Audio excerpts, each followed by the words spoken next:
welcome to the Philippine Fashion Trends Season 4.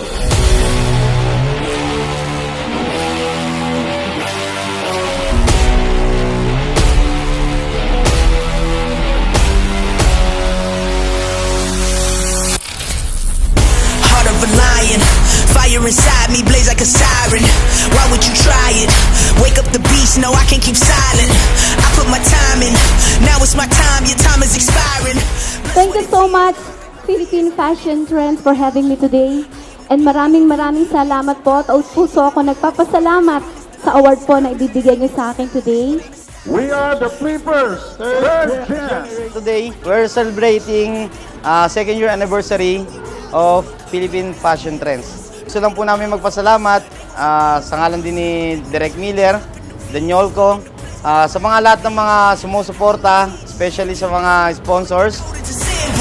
Counting our sins, I don't have no friends. I came here to win. My start is your end. Now let it begin now. Guys, season 4 na tayo.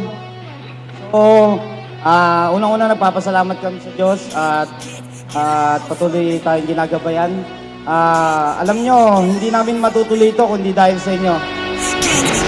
Get loud for me, hands in the crowd, we tearing it down. Get loud for me. Get loud for me. Get loud for me, hands in the crowd, we tearing it down. Get loud for me. For this afternoon, we'll be featuring the talented artists, fashion designers, hair and makeup artists, and of course, a public servant and philanthropist. Once again, this is the Philippine Fashion Trends Season 4. We always dreamed about this better life, this better life. We always felt it coming all along, yeah, all along. We got the keys to open paradise, yeah, paradise. Now let's go walking hand in hand. Come on, baby, we can hit the lights, make the wrongs turn right. Tonight, we will be witnessing the different talents of our individuals who will be sharing on stage their respective skills, talents, and of course, they will show to us what they've got. We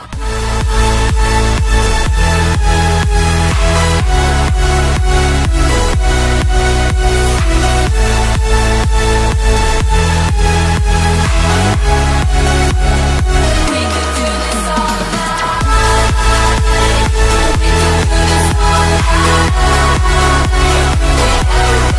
alright. We got the keys to open paradise, yeah, paradise.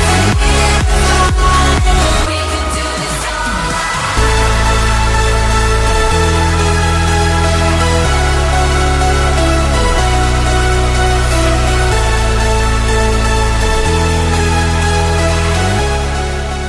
Lahat kayo deserve nyo ang pagiging awardist.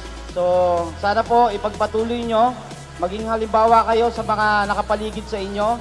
Ayan, maging courage po tayo ng mga mabubuting bagay. So, nang sa gayon, maging halimbawa po tayo sa kanila.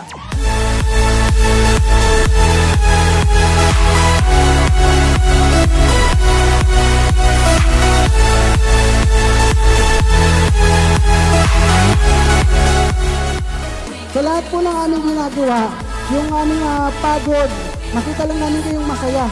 Masaya na po kami. Maraming salamat po sa inyong lahat sa suporta niyo. We can do this